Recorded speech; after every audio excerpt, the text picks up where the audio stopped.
penting pembuktian diri dengan pencapaian target seperti apa? Kita coba next, Mas. 7 hari ya teman-teman, 7 hari teman-teman training itu adik-adik training itu terjun langsung ke apotik gitu untuk mengejar yang pertama kalau di kita mengejar omset kita ada targetnya dia dalam 7 hari harus mencapai itu minimal 1 kali gitu.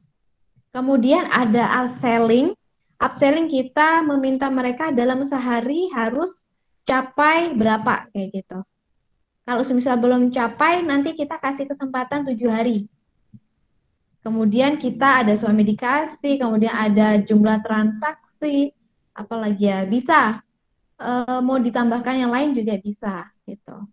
Pokoknya gimana caranya dalam 7 hari itu mereka mencapai paling tidak minimal 1 kali, 1 kali pencapaian. Nah, biasanya Mbak Dinda kasih kesempatan nih untuk para calon karyawan gitu kan. Mbak Din, aku upsellingnya 3 nih, targetnya 4. Aku boleh nggak lembur? Wah, boleh banget gitu. Pasti boleh. Nah, biasanya kalau udah nanggung itu tak tawari aja. Nggak mau lembur kok, eman banget gitu. Tinggal 1. Besok kalau kalau nggak capai harus ngulang lagi dari awal kan besok-besoknya.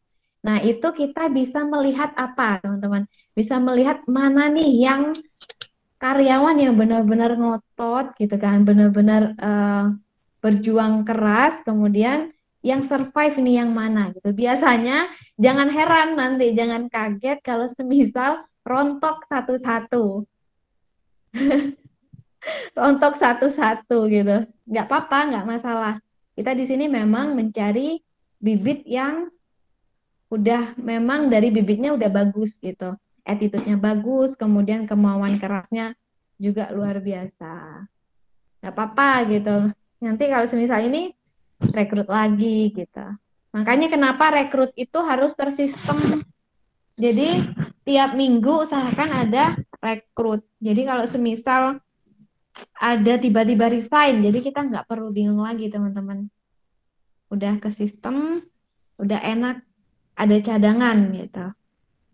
Ini yang pengen Mbak Dinda sharing ke teman-teman gimana caranya menjadi seorang trainer ya. Jadi bagi yang HRD ya bagi yang HRD mulai latihan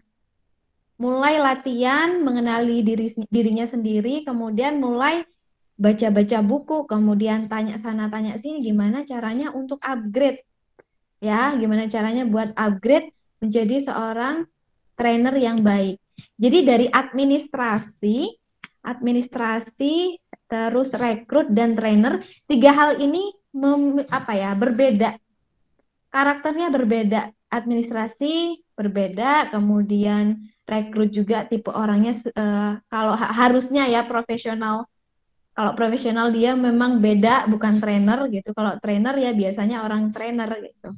Tapi kalau bisa semuanya, kenapa enggak gitu? Alhamdulillah kalau bisa komplit semuanya gitu. Ini Mbak Indah akan sharing trainer yang baik itu kita harus seperti apa.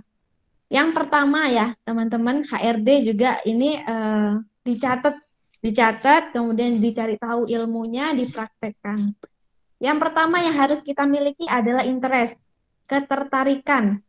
Ketertarikan terhadap apa gitu? Tertarik terhadap help, membantu membantu permasalahan owner, kemudian membantu orang lain.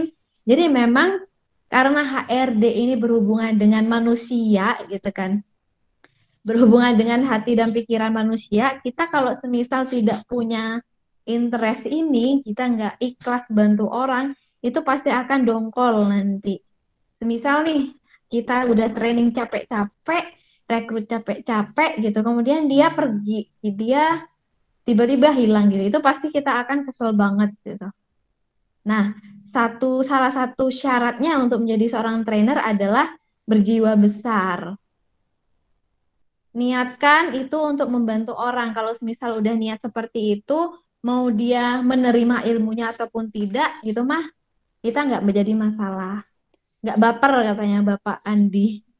Kayak gitu. Jadi diniatkan benar-benar ini HRD itu keren banget ya teman-teman. Nggak cuman apa ya, bukan bukan keren banget kalau menurut Mbak Linda karena ini adalah salah satu bidang di mana kita itu selain bekerja itu membantu banyak orang kayak gitu. Keren banget ini HRD ini. Pokoknya satu ikhlas, ikhlas bantu owner gitu menyelesaikan permasalahan owner, kemudian bantu orang lain. Biasanya nih anak-anak apalagi baru lulus gitu kan, wah repot banget gitu kan. Udah ada yang ngeyel gitu kan, ada yang suka main aturan sendiri gitu kan. Ya itulah manusia gitu, nggak semua manusia itu nurut aja gitu, nggak semuanya seperti itu. Jadi harus ikhlas, benar-benar memang helpnya, rasa ingin membantunya tinggi.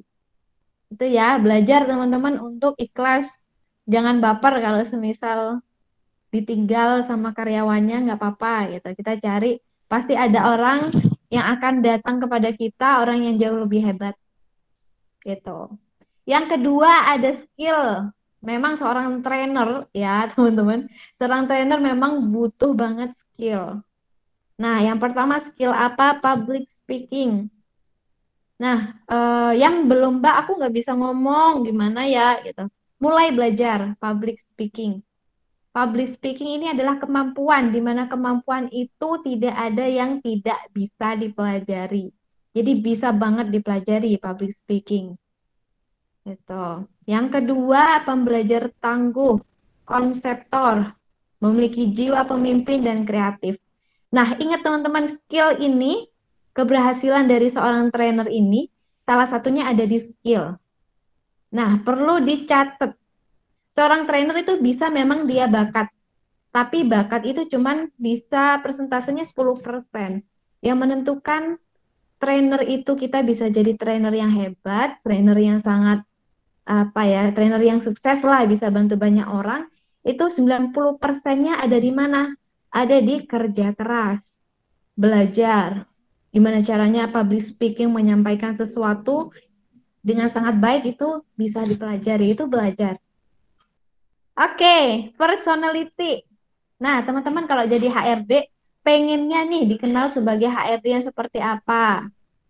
Itu ditentukan gitu. Apakah personalitinya yang menyenangkan, bisa itu harus sih itu personality menyenangkan. Kemudian tegas, karena kita seorang HRD nggak cuma di trainer aja, kalau Mbak Dinda di rekrut juga, di administrasi juga, jadi harus bisa memposisikan diri kapan Mbak Dinda bisa menyenangkan, kapan Mbak Dinda bisa tegas, kapan bisa apa ya, eh, menganggap mereka teman, saudara, kemudian profesional seperti apa itu harus tahu kita. Kapan kita positioning, namanya positioning kayak gitu. Itu harus ditentukan, teman-teman. Oke, courageous, berani. Karena kita berhadapannya dengan banyak orang, ya, ada gitu. Pernah kasus Mbak Linda didatangi sama eh, mantan karyawan gitu kan, mantan karyawan dia bawa orang lain gitu kan, bawa orang lain udah gede gitu kan, udah gede, tatuan, terus tindian kan, wah serem banget kan gitu. Jadi di sini Mbak Linda harus punya sifat berani gitu, menghadapi konflik yang ada di demo karyawan pernah gitu kan, harus berani memang ngambil resiko. Kemudian yang kelima, komunikatif. Komunikatif ini penting terkait tentang public speaking tadi. Nah, public speaking yang seperti apa? Public speaking yang sampai ke hati karyawan. Kalau misal nggak sampai ke hati mereka, ke pikiran mereka, itu akan nggak nyampe ilmunya gitu. Ini komunikatif yang empati, gimana ya?